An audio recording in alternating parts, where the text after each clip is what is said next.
I know that you had just competed in the Olympic trials. What did you learn from that experience? What did I learn? I would say the margin of victory is very small. You have to seize the moment in the moment. I think there are a lot of times in life where we're like, I'll get another chance at this. Or like, it'll come again. Like, don't worry about it. The match is going to happen. It's going to ebb and flow. I'm going to get back to this position again. I'm going to be able to win it this time where I feel more comfortable with it. Sometimes, and this is one of the things that we've really been working on, sometimes the obstacle is the way, right? So just because something is hard doesn't mean it's wrong. I think that particularly in wrestling, like when you get to a position that's really difficult to get through, you're like, this can't be right. I got to get out of here. I'm uncomfortable. But sometimes it is right. The technique is right, but the resistance is strong from the opposition.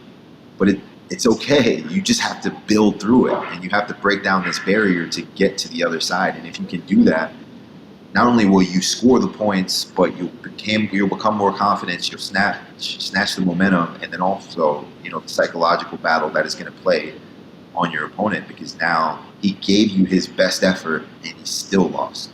So I think that's one of the things that I had to learn was sometimes the obstacle is the way. The hard way is sometimes the right way. Oftentimes the right way. And then lastly is some things in life you never get a chance to do again. I'm always confident that my best days are ahead of me. I always try to be optimistic and hopeful. I always cling to hope rather than despair, right? I'm like, oh, my life stinks. I'm not going to ever be able to do anything cool again. But I know that there's some things that you lose an opportunity to do. There's some things that, whether it was the timing was wrong or you squandered the opportunity or you sat on something for too long and it's gone. And so you have to be a very vulnerable and transparent individual to be able to reflect and deal with that and still continue to move forward with enthusiasm.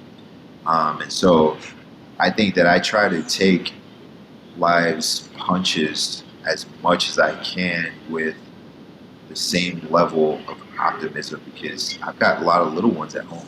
And my son, he's 7 years old. He's old enough to watch and kind of understand. Like, man, Daddy got beat. This doesn't mean we're not going to Tokyo. And so there's like a lot of things that I have to deal with. I have to understanding. I have to provide for my family. I can't really dwell in this dark place for a long time because I've got to kind of snap back instantly to being a husband and being a father. But also, just realizing that some things just weren't meant for you.